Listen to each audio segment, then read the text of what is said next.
Baru ini. Oh, lu lucit nambah. Adanya praktik penipuan dan penggelapan dengan modus arisan ataupun juga simpan pinjam uang yang mana diberikan beberapa hal yang bersifat menguntungkan kepada pihak warga masyarakat. Nah, kita ingin menjelaskan sedikit. Kasus ini berawal dari tersangka pada bulan Mei tahun 2020 yang berinisial M ini mendatangi ke rumah para kelompok arisan. Jadi di wilayah Kecamatan Ngoro ini memiliki beberapa kelompok arisan yang berisikan ibu-ibu di Kecamatan Ngoro, di mana ketuanya bernama Ibu Jamiah dan kawan-kawan menawarkan satu brosur arisan paket lebaran tahun 2020 dan 2021.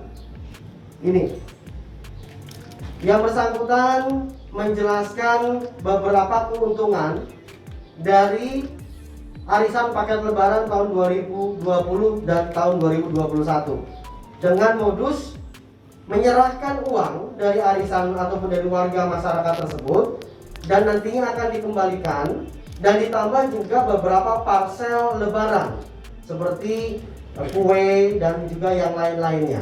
Nah, sehingga dari beberapa warga masyarakat yang terhitung sampai dengan sekarang sudah ada 400 orang yang merasa menjadi korban dari arisan tersebut. Dari kerugian yang sudah kami tampung, kurang lebih ada 430 juta rupiah yang sudah diambil oleh tersangka.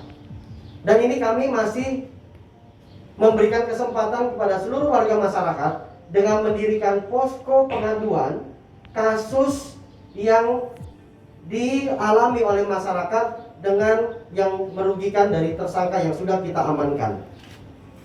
Dari laporan polisi yang sudah terbuat, kemudian tersangka mendengar bahwa memang sudah dilaporkan kepada pihak kepolisian, dan pada tanggal 15 tersangka melarikan diri dengan suami tersangka membawa aset 2 kendaraan roda 4 dan beberapa aset yang masih tersimpan oleh tersangka. Dan alhamdulillah pada tanggal 18 kemarin, tim dari Polsek Ngoro kerjasama dengan Satuan Reserse Kriminal melakukan pengungkapan dan penangkapan kepada tersangka dan berhasil mengamankan beberapa barang bukti. Yang pertama, 1 unit kendaraan Toyota Avanza warna hitam, kemudian 1 unit kendaraan pick up merek Mitsubishi Colt, kemudian uang tunai sebanyak Rp2.100.000, kemudian tabungan Bank BNI atas nama tersangka, kemudian 1 buah ATM Bank BNI 46, bukti tabungan rekening BCA atas nama tersangka, kemudian 1 buah ATM Bank BCA, 1 buah tabungan Bank BRI atas nama tersangka, dan 1 buku tulis ada catatan pembukuan arisan. Nah, dari keterangan tersebut digali oleh Satuan Reserse Kriminal kenapa yang dijanjikan tidak diberikan kepada para korban. Jadi ternyata tersangka ini gali lubang tutup lubang. Ya.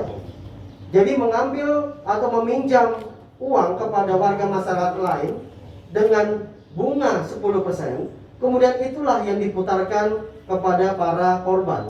Awalnya selama 6 bulan berjalan dengan lancar dengan upaya tersangka pinjam ke beberapa warga masyarakat yang lain. Kemudian dari keuntungan peminjaman tersebut, sebagian dia serahkan kepada pihak beberapa orang korban, dan sebagian dia membangun rumah, membeli mobil. Jadi terkesan bahwa memang bisnis ini adalah mempunyai peluang keberhasilan dengan menunjukkan saya sudah bangun rumah, menambah ruang rumah di belakang rumah sebesar 400 juta, kemudian dia beli mobil, kemudian dia beli pick up.